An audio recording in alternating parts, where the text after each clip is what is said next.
Where are the pancreas? Where are the pancreas? Behind the stomach. The one behind the food. But you know where the pancreas are, isn't it? It's in the abdomen basically. And pancreas is the organ which is having a dual function. Yes. It's It is endocrine as well as exocrine. Both the functions are there. What do you mean by exocrine functions? Yeah. Exocrine functions That is. means With hormone biology. that is the endocrine function. Ex- If it is secreting hormones, that makes it an endocrine gland. No, Bak Okay? So when you are saying that the pancreas is having a dual function, it functions as an endocrine as well as an exocrine gland. So that means it is secreting hormones, that is what makes it an endocrine gland, and it is also secreting digestive enzymes, that makes it a exocrine gland. That is the difference basically. There are a number of hormones that the pancreas is secreting, but primarily we are concerned with two important hormones, which are insulin and glucagon. And as you know, insulin and glucagon together, by having opposite effects, Yes. they are responsible for controlling the blood glucose level of a person. The other hormones which are there, they are also secreting amylin, somatostatin, and pancreatic polypeptide. Amylin, somatostatin, and pancreatic polypeptide. Here I will just very briefly give you the functions of these three hormones, which are very few in number, less in quantity as compared to insulin and glucagon. Amylin is a hormone which is co-secreted, means it is secreted along with, okay, co-secreted with insulin. Primarily, or the primary secretion of that particular cell is insulin, but amylin is also secreted, synthesized and secreted along with it. What is the function of amylin? Basically, amylin is responsible for preventing spikes. You know, spike means sudden increase. So basically, amylin is responsible, or its functioning, to prevent spikes or sudden increases in the blood glucose level after having food. So the word is postprandially. Prandial, yani the process of having food. Okay? Postprandial means after having food. Like when you estimate a person's blood glucose level, you say postprandial level was this and preprandial level was this. Preprandial means fasting before having food, and postprandial means that. So, what is the function of amylin? Basically, it functions to prevent sudden shooting up, sudden increase or spiking in the blood glucose levels after a person has his food, after he has his meal. And this amylin does by regulating the gastric emptying time. Okay? The gastric emptying time. In a way, it is regulated by amylin. So, as the gastric emptying time is regulated, naturally, the rest of the process, the digestive process, yani secretion and absorption and digestion of the carbohydrates, etc., will be controlled. Okay? So, basically, it does this by regulating the gastric emptying time, number one. Number two, it does this by also increasing the feeling of satiety. What is the feeling of satiety? There is feeling of hunger and there is feeling of satiety. They are opposite to one another, right? We feel hungry, we eat food. When we eat food, we don't keep on eating, right? Do we keep on eating forever? No. We stop after some time. Even if you give the best of food, at that time, you will not eat. You say you will be full. How do you say this? So there is a satiety center in the hypothalamus for that. One of the hormones that gives this or induces this feeling of satiety. Satiety means satisfaction, fullness. Okay? No need for food anymore. Any type of food or water or beverage or anything. Okay? That is called a satiety. So amylin does these two things. Second is somatostatin. Somatostatin is the word, you can connect it with somatotropin. So somatotropin is another name for growth hormone, right? Somatotropin, another name for growth hormone. Yes. Somatostatin is that hormone or that substance which will control the secretion of Growth. somatotropin. So somatostatin does that. It helps in controlling secretion of growth Growth hormone. hormone. Lastly, pancreatic polypeptide. Pancreatic polypeptide is a hormone which is basically responsible for or functioning as self-regulation for the pancreas. As you know, the pancreas is exocrine and endocrine, both functions are there. So, of course, it is regulated in response to the type of foods, substances that we are eating. Primary regulation is through that. But some of the regulation, self-regulation. Self-regulation means the pancreas itself will decide how much hormones are to be released or how much enzymes are to be released. Okay? So pancreatic polypeptide is for that. Pancreatic polypeptide for self-regulation of the pancreas. Self-regulation of the pancreas. Physiologic anatomy, before we go on to studying the insulin and glucagon. At the very beginning, let me also tell you that if you understand the functions of insulin very clearly, if you follow me, they are very easy to understand. If you understand the steps, how insulin works, it is very easy to understand how glucagon works. Because steps of functioning of glucagon are almost exactly opposite to that of insulin. One is an agonist, one is an antagonist, if we can say that. We cannot say that, but for purposes of explanation, if we say for control of blood sugar, one is an agonist, one is an antagonist for blood sugar. It's like that. So if you understand the functioning of insulin, it's very easy to understand the functioning of glucagon. Physiologic anatomy, the type of tissues which are present in the pancreas. If you see the histological structure, it is having ascini. So these are the ascini. 1, 2, 3, 4, 5, 6, 7, 8. These are the ascini. In between the ascini, you can see a single collection of group of cells which are different, which are not organized like the ascini. They are not organized like the ascini. Okay? These are called as the islets of Langerhans. What is an islet? Iron. Like an isle, you know, a small island, jazeera, small, very small. Islet is a very small island. Island is a bigger jazeera. So these appear in between the ascini like islets, yani collection pools. Okay, and upon looking closely still, you will find that it is having 3 different types of cells: the alpha cells, the beta cells, and the delta cells. Each of these cells, they are responsible for synthesizing and secreting a specific type of hormone. Okay? Go back. Go back.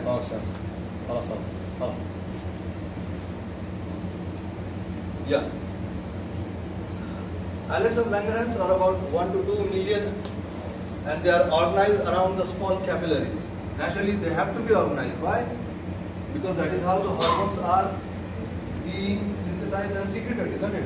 Usually you will see that any endocrine gland, it will synthesize and secrete its hormones, and it is called as a hormone because one of the characteristics is that it is secreted directly into the bloodstream. They are ductless glands, correct?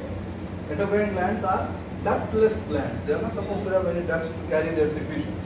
So naturally, these islets of Langerhans, they are also organized around the capillaries so that their hormones are secreted directly into the bloodstream. They are having alpha, beta and delta cells.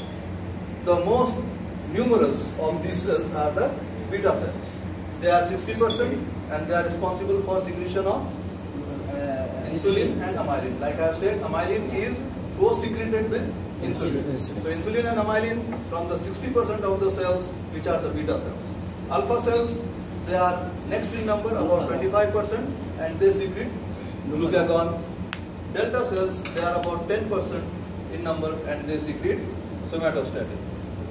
Other type of cell, the PP cell is present in small numbers and secretes the pancreatic polypeptide. So we have seen this already. This is the alpha cell, the blue colored, the yellow colored are the delta cells, and the most in number, about 60%, are the beta cells. A little bit about the chemical nature of the hormones. Insulin is a polypeptide, just remember that. Similarly, glucagon is also a polypeptide. Okay? What is the difference? This is containing 2 amino acid chains connected by disulfide bridges. 2 amino acid chains connected by disulfide bridges. Glucagon is a polypeptide of 29 amino acid residues. Both insulin and glucagon circulate unbound to carrier proteins. They are not bound. They circulate unbound to carrier proteins. Unbound to carrier proteins means they don't need any carrier protein. Okay? They will circulate like they're not bound with it. And have short half-life of 6 minutes. 6 minutes. Short, very short half-life. 6 minutes they will be utilized or burned out very quickly. What do you mean by half-life? Time that it lies for. The body is going to destroy the hormone. Half of the chemical. Yes. Approximately 50% of the insulin and glucagon which are coming, they are metabolized where? In the liver. And the rest of them, they are metabolized in the kidney. Okay? So the points you have to remember, insulin and glucagon, both are polypeptides primarily. Second point is, they are carried unbound in the blood. Number 3 is, they have a short half-life period of only 6 minutes. Okay? Insulin is called as a hormone of abundance or abundance of energy. Insulin. Why? Because when a person eats food, he is eating most of the time not only carbohydrates. Food is made up of all the substances, isn't it? So he will eat, if we are looking at the chemical structure of the foodstuffs, he is eating carbohydrates, proteins, fats, isn't it? And other nutritional substances as well. Now all these nutritional substances, when they are undergoing metabolism in the body, all of them, they release energy. Yes or no? Yes. All of them release energy. The substance which releases the most energy is obviously are the carbohydrates, isn't it? So that particular time period, about 2 hours or 3 hours after a meal, the body is in an energy abundant state. Lot of energy is there in the body. Most of this energy is coming from the carbohydrates. Insulin is called the hormone of energy abundance because during this time when the human body is having lots of energy inside, excessive energy, let me use the word excessive energy, insulin is secreted in equally great quantities from the pancreas. And what does it do? It removes almost, bring it down to the normal level. Doesn't remove entirely, completely. It brings down the carbohydrate level or the glucose level in the blood. Because what is happening is, when we eat food, okay, all this energy, it is now being released in the body. Released means what? It will be in some form. Let's take up only the example of glucose, because that is the primary or the most abundant source of energy, right? So let's take up glucose only. Glucose levels in the blood, they are maintained at a specific level, right? Fasting or random blood glucose level, fasted blood glucose level, and post-meal blood glucose level. There are 3 normal levels, isn't it? It is maintained at that level. After having food, the blood glucose level increases. Yes or no? Yes. Obviously. Insulin, when it comes, what it does is, it removes this extra glucose that is there in the blood, and hence tries to bring down the blood glucose level back to the normal. Okay? That is why, this is the reason why insulin is called as the hormone of energy abundance. Okay? it removes glucose and brings down the blood glucose level. What is that particular state the body is in as far as glucose is concerned? Hyperglycemic state. Hyperglycemic state. So hyperglycemic state is also normally you can say called as the high energy or energy abundance state of the body. Insulin plays an important role in storing. Now you have to remember or understand one point. This excess of glucose that is occurring in the body after a meal, some of this energy is utilized for your normal day-to-day activity. Okay, whatever you are doing, that will be required. Muscle activity, thinking, writing, whatever, isn't it? But if we eat food which is more than the requirement of our body, that means there is excess of energy being produced in the body which is not being utilized. So what will insulin do with this excess of energy? Store it. It will store it. Okay? So first of all, what insulin does is it converts glucose into its storable form. What is the storable form of glucose? Glycogen. Right? So insulin will increase Synthesis of uptake of glucose from the blood, number one. Insulin will increase conversion of, or it will activate or inactivate. We will see later on. Activate or inactivate enzymes and substances which will be responsible for number one, uptake of glucose from the blood, removal of glucose from the blood. Number two, conversion of glucose into its storable form, that is glycogen.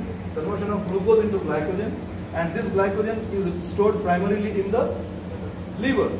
Okay, but if we are eating food or if we are having energy which is even more excess than that, so yani, the liver is also having some limitations to storage of glycogen, right? It cannot keep on storing glycogen forever. So after the depots are full, now insulin has to do another thing. Now the liver is also full of glycogen. We are eating so much that the liver is also full. So insulin does the next step, that is conversion of glucose into fatty acids. That is different. Gluconeogenesis is different. That is another step. Okay? That is the opposite. That is the opposite. Then we want to release energy. So it is now, first it is converting glucose into glycogen. When the glycogen is full, glycogen stores are full in the liver and the muscle, then it will convert it into fatty acids, and fatty acids will be packaged together into triglycerides along with VLDL. Okay? And then that is sent to the adipose tissue, and in the adipose tissue this is stored as fat. So lipogenesis is the Yes. So in fact, what is happening if we are becoming fat, okay, gaining weight, one of the reasons is we are having excess of energy in our body which we are not utilizing. So if you remember this is one of the ways in which you can lose weight. Somebody, whoever wants to lose weight, can remember this particular formula. It causes carbohydrates to be stored as glycogen. I need not read this, I think. In the liver and muscles and convert into fat and stored in the adipose tissue. Insulin has a direct effect in promoting amino acid uptake also. The protein breakdown, which is occurring, protein metabolism in our body, will release amino acids. The amino acids which are released, insulin is also having an effect on causing the removal, okay? Causing the removal, promoting amino acid uptake by the cells and conversion of this amino acid into protein. Why we need it reconverted into protein? Because the protein that we are eating in the form, in the shakal that we are eating, that is not the form in which it is stored in our body, right? So the protein that we eat from meat and from cereals, etc., it is broken down into amino acid, and manufactured protein is used for the building block for our body. In addition, it inhibits the breakdown of proteins that are already in the cells. Insulin also prevents breakdown of proteins which are already there in our cells of the body. So that does not act on the glucose of and also or it's never for protein lipid and glucose. Never through.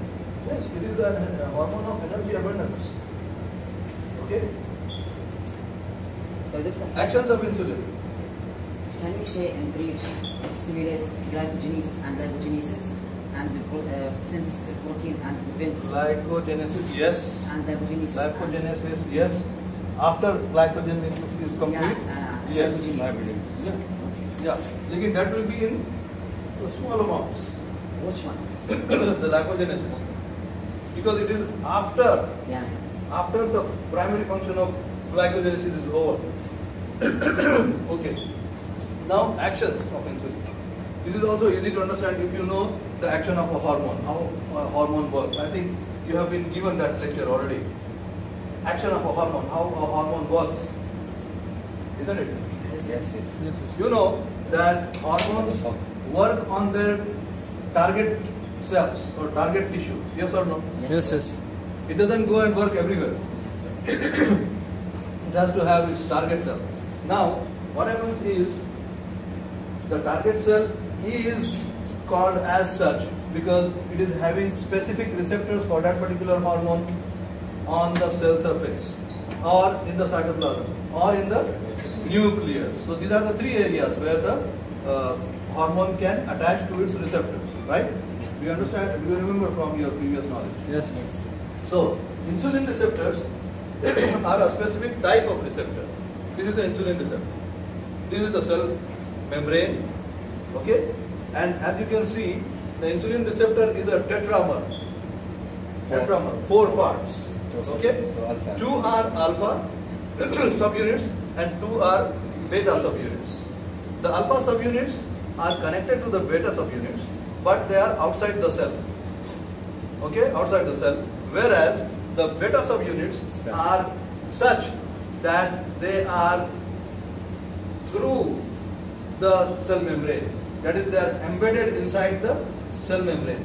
A little portion of them is outside the cell and a little bit of the beta subunit is inside the cell. Now what happens? This is insulin. Now what happens is when insulin is released, it binds with its receptor, and this is the insulin receptor. This whole is the insulin receptor, right? Right. So insulin binds with the alpha subunit of the insulin receptor. When it binds with the alpha subunit of the insulin receptor, naturally that binding with insulin and alpha has an effect on the beta subunit also. This beta subunit is phosphorylated, undergoes phosphorylation. This is called as autophosphorylation. Okay? After autophosphorylation, naturally this leads to certain changes inside the cytoplasm of the cell. And what is this cell? What is this change? The formation of tyrosine kinase. Are you understanding the steps? Following the steps? Yes. Binding of insulin to the alpha subunit Phosphorylation. leads to changes in the beta subunit. Beta subunit, because it is protruding inside the cell, it causes Out of a activation, it causes autophosphorylation of the beta subunit itself. Then this autophosphorylation leads to next sequence of event is activation of tyrosine kinase. Activation of tyrosine kinase leads to, I will show you here. Okay, insulin receptor is an example of enzyme limb receptor. Autophosphorylation of beta subunits of the receptor activates the local tyrosine kinase. I have written it here, whatever I am saying for your reading, which in turn causes phosphorylation of multiple other intracellular enzymes. Okay, and this is a collection. This is a collection, a group called as insulin receptor substrates, IRS. Insulin receptor substrates. So what does tyrosine kinase do once it is activated? It activates a group of, okay, a collection of different enzymes, different substances. All these are collectively, they are called as insulin receptor substrates. Insulin receptor substrate similar to insulin receptor systems. Similar to? Insulin receptor system. Because yesterday. Yes. Yes. So what is the net effect? What is the final result? The net effect is to activate some of these enzymes while activating other enzymes. So when insulin binds with its receptor, net result inside the cytoplasm is activation of some enzymes, inhibition or deactivation or inactivation of some other enzymes. Okay? In this way, insulin directs the intracellular metabolic machinery. You understand how insulin works? Very easy. No, I don't have time because it is very easy, you know. It's very simple. I want to repeat it, but then I don't have time. Already I told you in the beginning itself that if you understand insulin, you can understand glucagon. That means I will be running out of time for glucagon. That is what happened yesterday also. And that is why I am spending more time on explaining insulin to you. Once you understand that, it's easier to understand glucagon. I am repeating again. Okay, in muscle, insulin promotes the uptake and metabolism of glucose. At the very outset, let me tell you that in normal situations, like you and me, for example, right now, whatever our muscle activity is, in this time, muscle doesn't use glucose for its energy requirement. Normally, under normal resting muscle membrane, muscle tissue depends for its energy on fatty acids, not on glucose. Okay? Remember that. But at the same time, also remember that muscle tissue is having stores of glycogen, like I have told you previously. Like glycogen is stored in the liver, glycogen is also stored in the muscle, which is called as muscle glycogen. So then why do we need muscle glycogen when normally the muscle is using only fatty acids? Why? Because in times, at certain times, the muscle activity is increased more than normal. It can be for any reason. It can be for a simple enough reason that I am exercising. Okay? So during exercise or during abnormal times, or let us say it's not abnormal, let us say not resting times. Okay? At that time what happens is the glucose is utilized for energy metabolism of the muscle. And how? Because at this time the insulin will be there. So there is one condition, like I have told you, energy abundant state of the body. What is that state? 2 to 3 hours after a meal. Right? 2 to 3 hours after a meal, our body is in a state of energy abundance. I have told you already. Yes or no? Yes. Yes or no? Yes. Yes. I hope you are listening, everyone. So it is in an energy abundant state. At that time, what happens to insulin?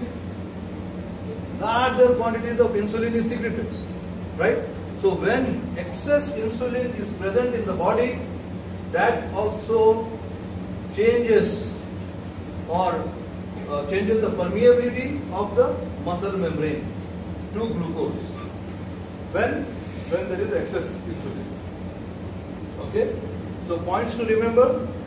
Number one, normally resting muscle utilizes fatty acids for its energy needs. That means it does not utilize glucose.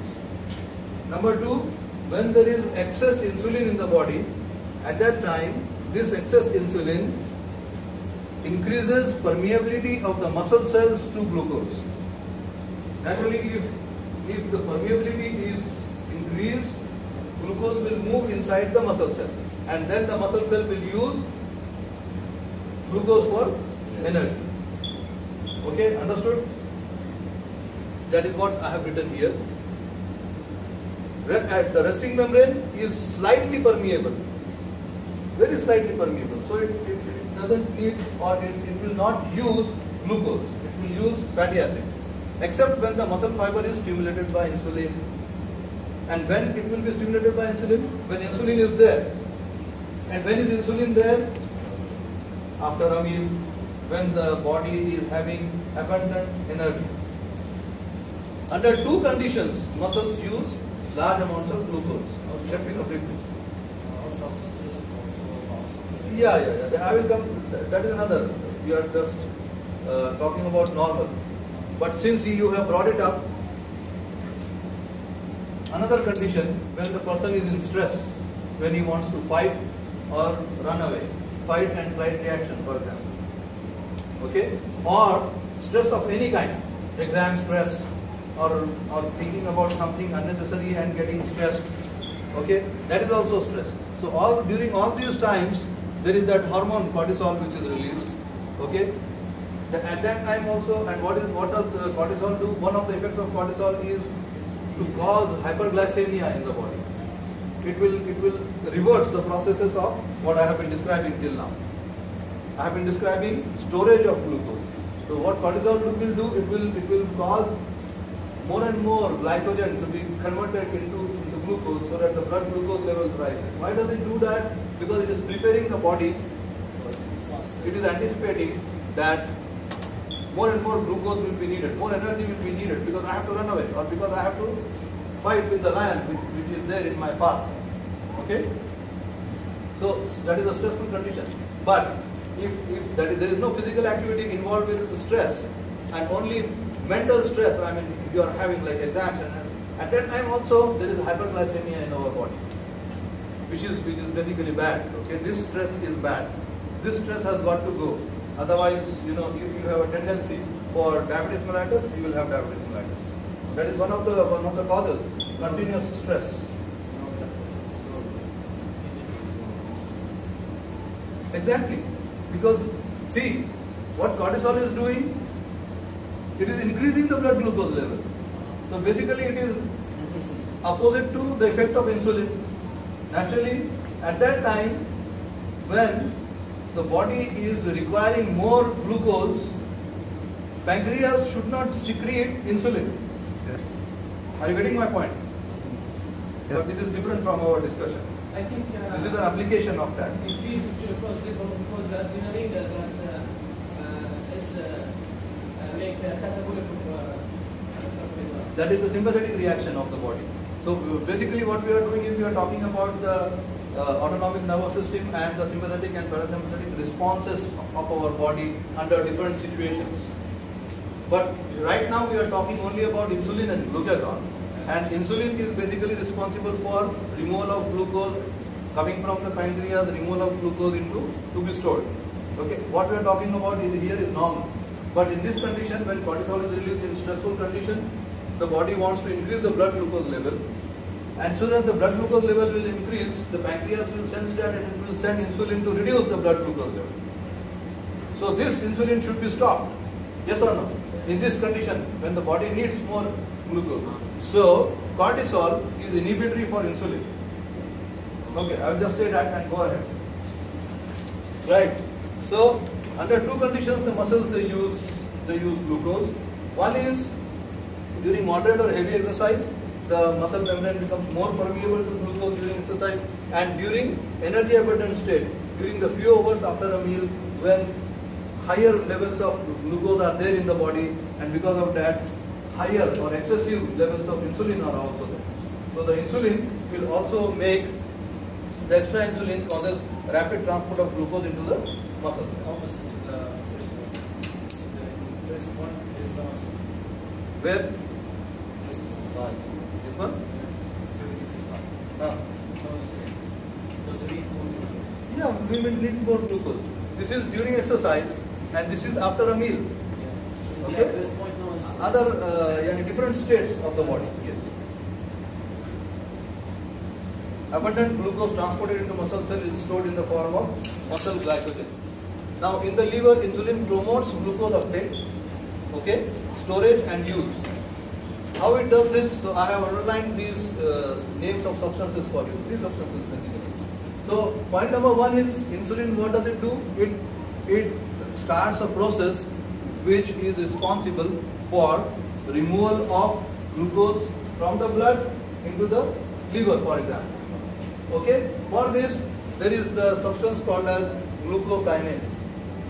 Insulin causes enhanced uptake of glucose from the blood by increasing the activity of glucokinase. So, if you remember the steps, what insulin is doing. Number one thing that insulin is doing is to remove glucose from the blood. How it does this? By activating glucokinase.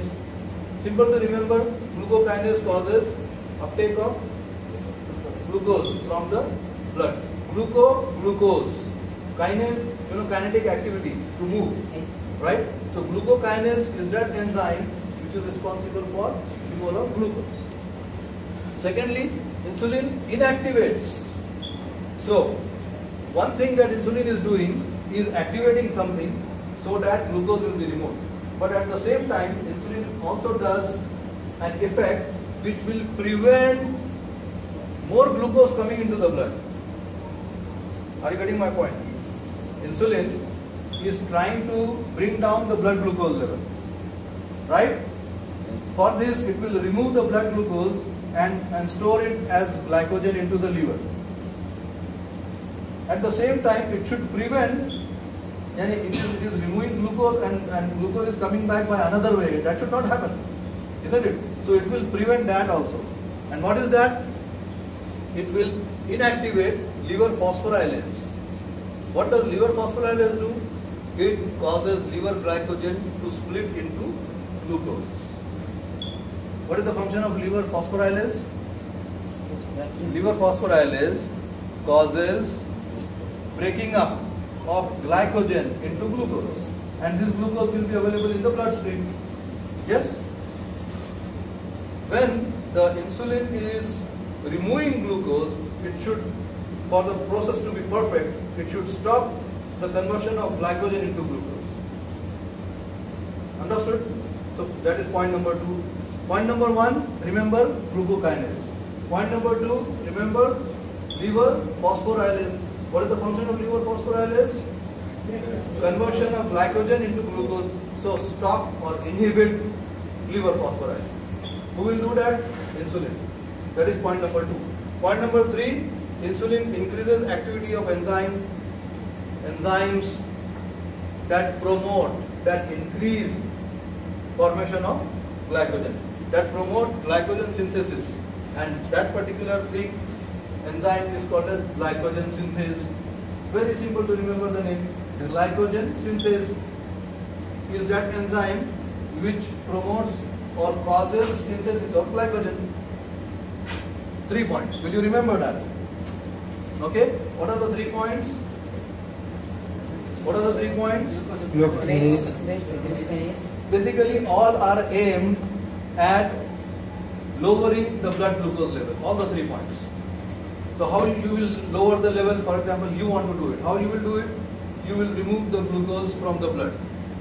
Glucokinase. You will prevent glucose coming back into the blood. That is glycogen being converted here. Right? That is done by liver phosphorylase. So inhibit liver phosphorylase. Point number 2. Point number 3. Increase when we are removing the blood glucose by glucokinase. Okay, but at the same time, this blood glucose which is there in the liver should be very rapidly converted into glycogen. So increase this process also. So glucokinase remove glucose from blood. Glycogen synthase immediately converts this removed glucose from the blood into glycogen and store it into the liver. Liver phosphorylase prevent breakdown of glycogen into the. So glucokinase, glycogen synthase, liver phosphorylase. Activation, inhibition. Okay? That is how insulin works. Opposite will be glucagon. Okay, glucose is released from the liver in between meals. Now, during fasting or starvation, during Ramadan, or between breakfast and your lunch. Sometimes your lunch may be at 3 o'clock or 4 o'clock. So, how does your body manage in between if you do not eat anything, for example? Opposite effects. Simple. If you understood what I have told you till now, to understand what happens in our body during fasting states, this is called as a fasting state between breakfast and lunch, which is at 3 o'clock.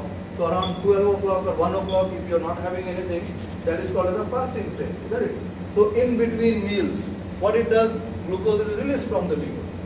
Why? Because come back to the blood glucose level. Normoglycemia, if I can use that term, normal glucose level. After meal, hyperglycemia. We don't want hyperglycemia. Bring it down to normal. In between meals or during fasting, hypoglycemia. The blood glucose level is going down. No, we don't want that. Bring it back to normal. Okay? Understanding me? Yes. Okay. So, when there is more glucose, what are the effects going on in the body to bring it back down to normal? When there is hypoglycemia less, what will happen? What will happen? If you have understood till now, it's very easy to say what will happen. Right? Liver phosphorylase will be activated. Right? Why? Because there is no insulin, lack of insulin. See, presence of insulin causes all these things. Lack of insulin will reverse all those three phenomena which I have told you. Very easy. Right? So, liver phosphorylase will be activated. Liver phosphorylase will reconvert or convert, have an effect on conversion of glycogen, breaking down, splitting up of glycogen into glucose, and then glucose is coming back into the bloodstream and normal glucose levels are being maintained. Okay? When there is hypoglycemia. So very rapidly, the decreasing blood glucose causes pancreas to decrease its insulin secretion. As the blood glucose level is going down, similarly the insulin secretion, rate of secretion from pancreas will also go down. Negative feedback. Isn't it? Lack of insulin then reverses all effects for glycogen storage. So there will be a state coming when there will be lack of insulin in the body. Lack of insulin will reverse all the states. Lack of insulin activates phosphorylase, which splits glycogen into glucose phosphate, leading back to the presence of glucose. Enzyme glucose phosphatase now becomes activated by insulin lack and causes the phosphate radical to split away from the glucose. Okay? So glucose phosphate is formed by phosphorylase. Now we want only glucose, not glucose phosphate. So glucose phosphatase enzyme is their next enzyme which will split this, remove the phosphate radical, and only glucose is remaining. Okay? Thus, the liver removes glucose from the blood when it is present in excess and returns it to the blood when the blood glucose concentration falls. So liver is doing both the things. Insulin promotes conversion of excess glucose into fatty acids and inhibits gluconeogenesis in the liver. I have already told you this. Right? When the quantity of glucose entering the liver cells is more, excess, insulin promotes conversion of all this excess glucose. No more storage for glycogen now. Glycogen is full. So it will convert this excess glucose into fatty acids. These are packaged as triglycerides in the VLDL. What is VLDL? Very low density lipoproteins, and transported by blood to adipose tissue and deposited as fat. I have already told you this previously. That is why I am reading very fast. Insulin also inhibits at the same time gluconeogenesis. Lack of effect of insulin on glucose uptake and usage by the brain. Insulin is having no effect on glucose uptake and utilization by the brain. No effect of insulin. That means glucose uptake and utilization by the brain is independent of insulin. Why? Why? Because brain cells are quite different from other cells of the body, and they use only glucose for energy. Can use fatty acids, etc. with great difficulty. Great difficulty. So it's a very special organ, and it needs only special type of food, only glucose. So, why do we need to control blood glucose level so much? It is this reason. Okay? Hyperglycemic states and hypoglycemic states.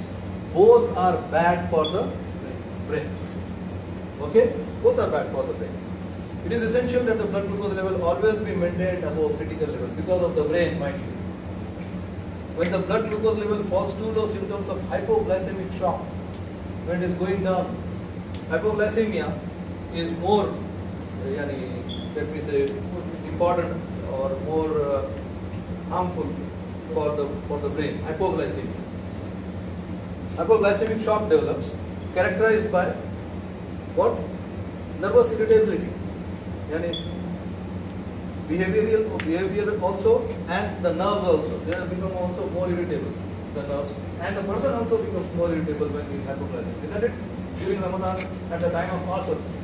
Isn't it? You say something to someone and his he will go off like anything. So nervous irritability that leads to, if the hypoglycemia is not corrected, if the hypoglycemia is going on, fainting, unconscious, seizures because of the nervous discharge, he will have seizures, clonic seizures in the body, and even coma. What is coma? It is different from unconsciousness, is that it? Effect on the insulin on fat metabolism. I have already told you this. Okay? No need, I think, let us go ahead. Insulin promotes fat synthesis and storage. How we have talked about this. Insulin deficiency increases use of fat for energy. Like in diabetics, for example, when there is no insulin. Insulin is not coming from the pancreas. There is lack of insulin. If there is lack of insulin, that means the blood glucose level will be higher if a person is having food. Not only that, don't play games.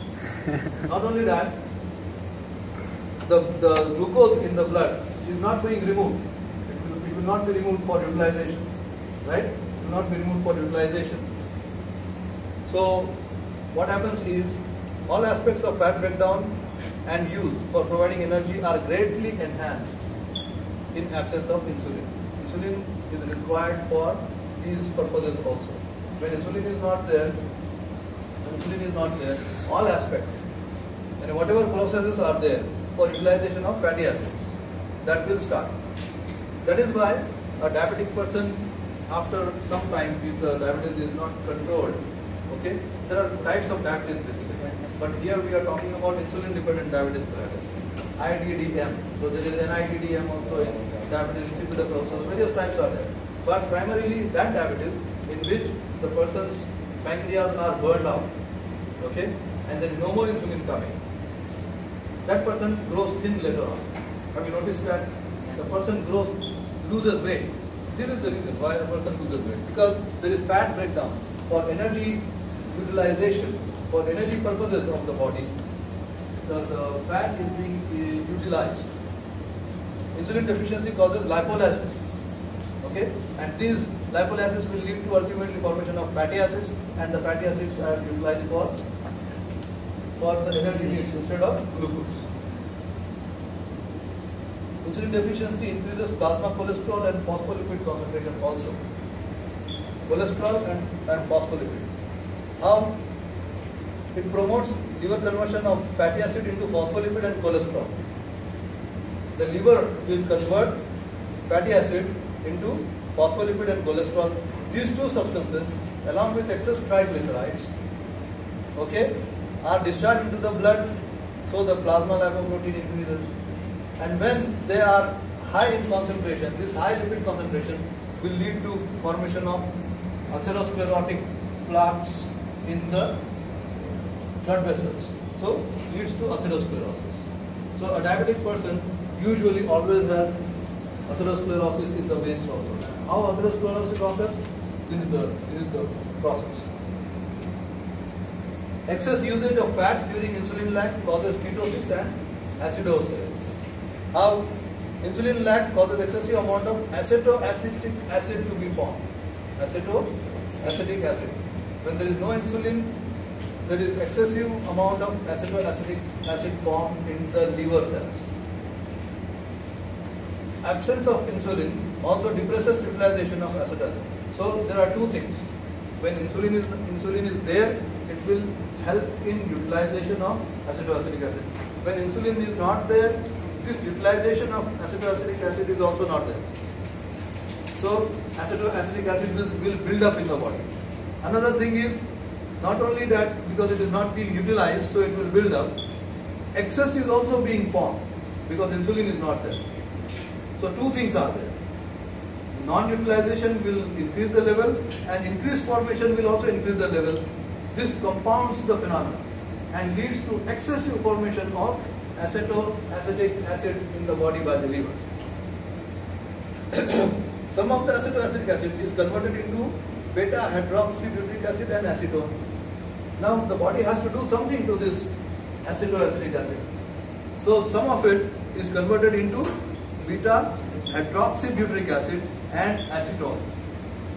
Right? And this is a very serious situation now we are going towards. All this is happening in a diabetic patient, for example. And this diabetic patient is going towards a very serious state. Because you know, it is called as acetone breath. When you are near the diabetic patient, okay, when you talk to him, when he talks to you, you can smell the sweet odor of acetone coming from his mouth. Where is this acetone breath coming from? This is the explanation. Okay, lack of insulin, number 1 point. Number 2 point, causes excessive amounts of acetic acid in the body, of course coming from the liver. Number 3, this acetoacetic acid is converted into beta hydroxybutyric acid and acetone. This is how the person is having ketosis or acidosis or ketoacidosis, and hence he may go into coma, and this may lead to death of the individual also. Okay, and this is the phenomena of acidic breath, acetone breath. Effect of insulin on protein metabolism and growth, we have covered this also. Okay, like I have told you in the beginning, the effect on fat metabolism, similarly protein metabolism. The food that we are eating, which is containing proteins, it is broken down. Then this broken down proteins into amino acids, insulin is required. Insulin is having an effect, like I have told you previously, to mobilize these amino acids, okay, rapidly. Removal of amino acids, broken down amino acids from the blood, so that they can be repackaged together to form proteins in our body. At the same time, what is another effect of insulin? It will inhibit protein breakdown in the body, in the cells. Right? That is how it promotes protein metabolism and growth. You can read it. I'm just going fast because it's 9 o'clock. Mercifully, there is no one here. You don't have anything at 9 o'clock? You have something at 9? Yes. Anyway, let's not be worried about that. Let him come.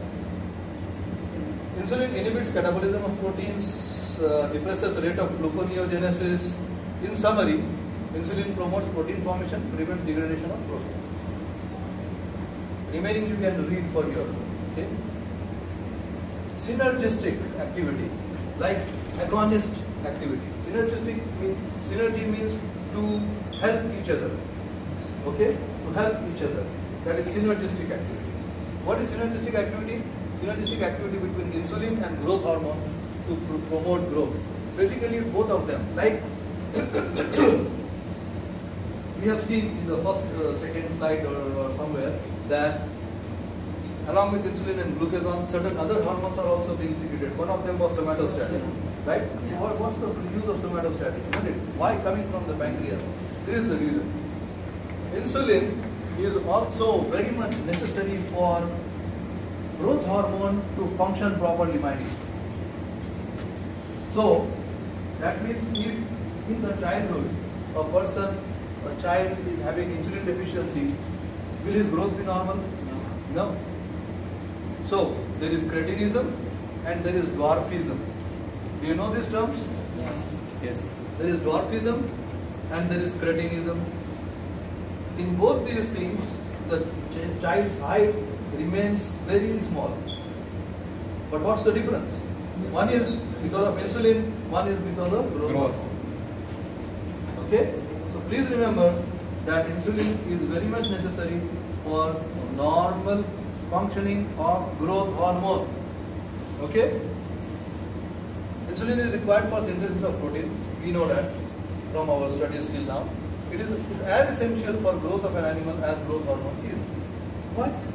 Because we have been talking so much about how protein is broken down into amino acids, how amino acids are restructured to form proteins of the body, right? And degradation of protein of the body. All this work is being done by insulin. And as you know, proteins, amino acids are the building block of the body. So if insulin is not there, all the building blocks are not there. So the building will be very small. Right? Understood how this works? How the person cannot grow if insulin is not there, proper amount of it. It is very easy to understand how If growth hormone is not there, how the person is not growing? Because it is growth hormone. It is causing an effect on all the body cells and tissues to grow. So if it is not there, the height will be small. But similarly, if insulin is not there, growth is also stunted at that time. A combination of these hormones causes dramatic growth. If both are there, insulin and growth hormone, growth will be normal or dramatic. Thus it appears that the two hormones function synergistically, helping each other in growth. Mechanism of insulin secretion. This is the glucose transporter, GLUT1. You must know it. There are various glucose transporters. So increase in glucose levels, opening up of the glucose transporters, glucose coming inside. You know glucokinase, I have already told you glucokinase. You know formation of glucose phosphate, glucose 6-phosphate. Then glucose phosphatase comes over there, splits. Okay, the phosphate radical away. Then there is increase in ATP and the ATP plus calcium channels. The calcium channels which are closed, right? The potassium channel. The calcium channels open. Okay, leading to more and more calcium intracellularly. This increased intracellular calcium causes movement of the vesicles, like similar to the acetylcholine and the neurotransmitter, isn't it? There also calcium is coming in, where the movement of vesicles is dependent on calcium. So because here also these insulin are in the form of vesicles, so calcium has to be more inside in the cells, intracellular. Intracellular calcium, whenever there is more, so these vesicles move towards the surface of the cell, fuse with the surface of the cell, and by fusion they release the insulin. This is insulin release. Now these are factors you can read for yourself. You will not read it. In causing increase insulin secretion, causing decrease insulin secretion. Look at the. Halas? Shall I go? I can go now. Yes, because glucagon, if you have understood insulin, you have understood glucagon. Yes, you can. How many slides? How many slides are remaining? The most vital question. 23. Let's finish it. 28. Isn't it? So glucagon is very easy by the way. Glucagon is called as hyperglycemic hormone. Why? Because it causes hyperglycemia. It increases the blood glucose level. So what I am saying now is all opposite of insulin. So I will not say that. I will just go now. Okay? Let's go. No need. No need. It's very simple. Like I have told you in the beginning itself. If you have understood insulin and how it works, glucagon is just the opposite. Just the opposite. So most of the actions of glucagon are achieved by activation of adenyl cyclase. Okay, binding of glucagon. Effects on glucose metabolism. Okay, promotes hyperglycemia, stimulates glycogenolysis, right? Yeah. Like there was glycogen synthesis, here there is a glycogenolysis. There was formation of glycogen, here there is lysis of glycogen. Go on, Yalla. The effect is achieved through activation of liver phosphorylase. I have told you this also. Yes. Also stimulates gluconeogenesis. Okay? Yeah. Exactly. Glucagon increases hepatic extraction of amino acid from plasma, increases the activity of key gluconeogenic enzymes. So gluconeogenic enzymes will be activated, so gluconeogenesis will occur. Consequently, glucagon has delayed actions to promote glucose output by the liver. Other effects of glucagon. Where is that? Other effects of glucagon occur only when concentration rises well above maximum glucagon level. Activates adipose cell lipase, making increased quantities of fatty acids available to energy systems of the body. So insulin lag. Suppose the person is burnt out pancreas. At that time also the glucagon will be higher and higher, okay? Making increased quantity of fatty acids available. Glucagon inhibits storage of triglycerides in the liver. So that also leads to weight loss. You can imagine how the diabetic patient is losing weight. All this phenomena. Enhances strength of the heart, increases blood flow in some tissues.